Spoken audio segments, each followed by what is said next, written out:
my name is Nacho, welcome back to the channel, and you might be wondering, who is Madam Web? No, for real, who is she? The latest installment in the SSU, Sony's Spider-Man universe, that's set to release on February 14th. The perfect day to take your superhero-loving partner to the cinema to secretly hint that you want to break up with them. Cause why otherwise would you take him to see this? After a quick, and I do mean quick, article surfing regarding this movie, I've come to the realization that somehow this film manages to wave more red flags than the Red Army and the CCP combined. So let's break it down. The first and most obvious red flag in this whole ordeal is the very same question I asked at the beginning of the video. Who the fuck is Madam Web? For the non-comic book fans or anyone who didn't watch the 1994 Spider-Man cartoon, Madam Web is going to be a rather unknown character.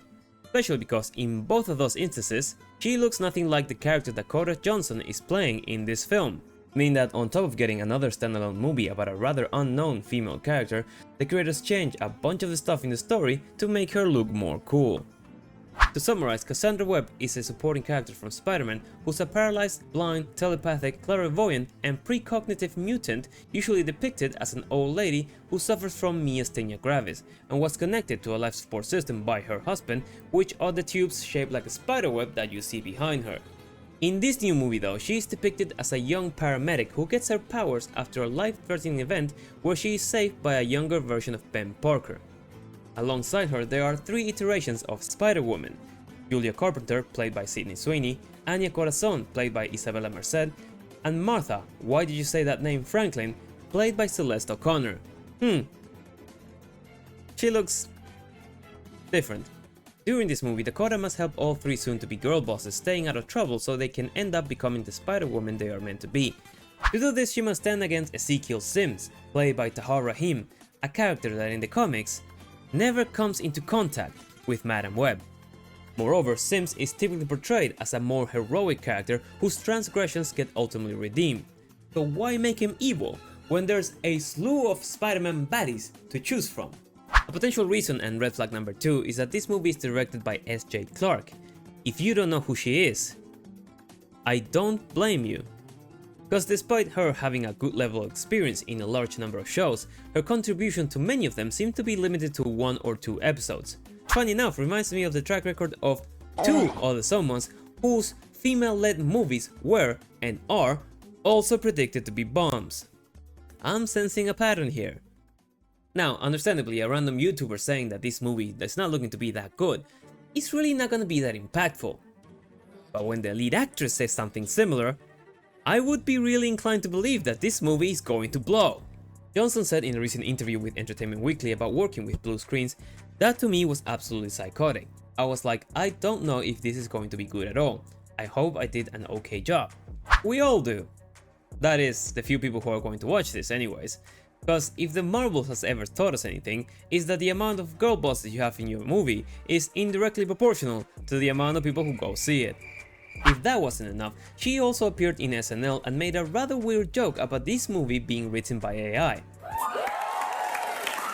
So it's kind of like if AI generated your boyfriend's perfect movie.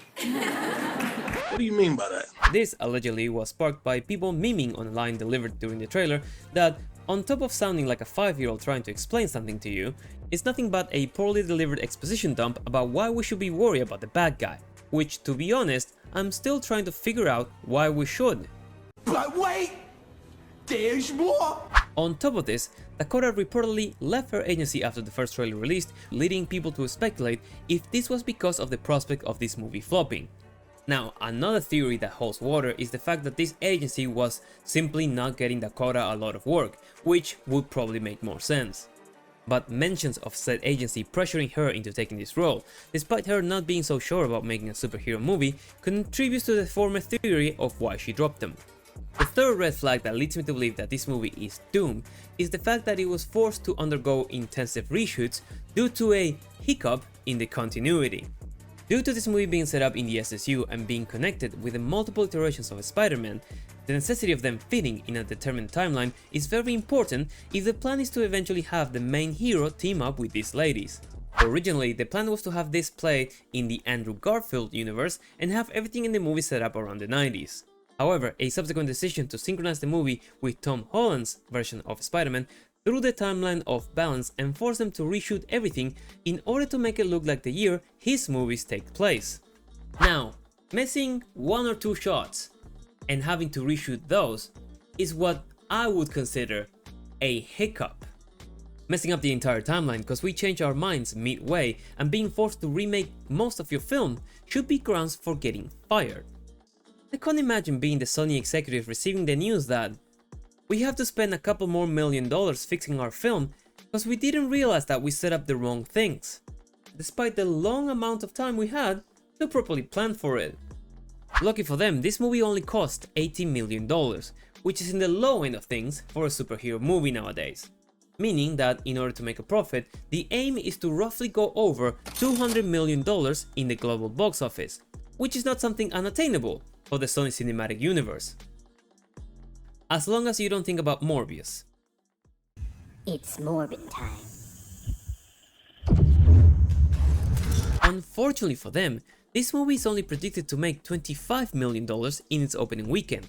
Morbius' prediction was between 40 and 60, and it made 39. Any subsequent weekends, considering how bad the word of mouth of this movie already is going to experience a significant drop in that revenue. But finally, the last and worst red flag in my opinion is the potential changes to one of the most iconic lines in the history of the Spider-Man franchise. Like I mentioned before, another important character that makes an appearance in this movie is a young Ben Parker who works as a paramedic along Cassandra, despite them never interacting with each other in the comics. Recent reports going on Twitter have led the fans to believe that the iconic phrase, "with great power comes great responsibility," is going to be changed to something like, "when you take responsibility, you will gain powerful abilities." It has been confirmed that the final line of the movie is going to be, "when you take on the responsibility, great power will come." Which is funny, considering that line implies taking accountability for your actions in a movie mainly comprised of women.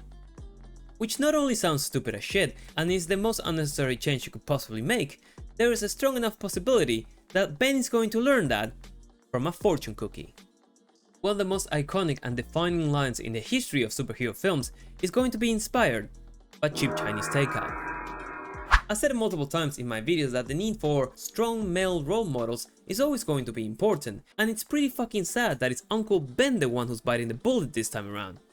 Again, that is, under the onslaught against all good male legacy characters being carried out by feminist Hollywood.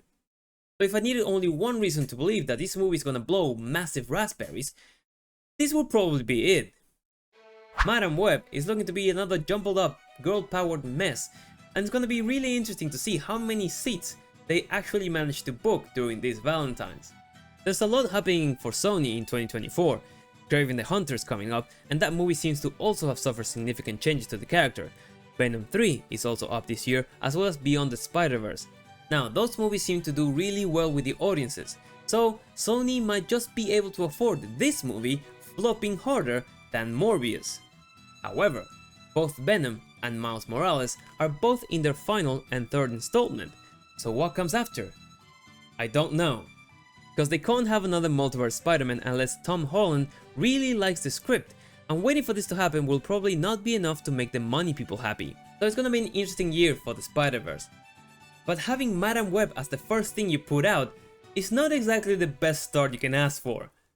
But if you watch this far into the video, leave us a like. Check out this video next. Let me know in the comments down below which is your favorite character from the Spider-Man universe. Venom, of course. And as always, I've been Nacho. Hope you enjoyed the video, and I'll see you in the next one. Take care.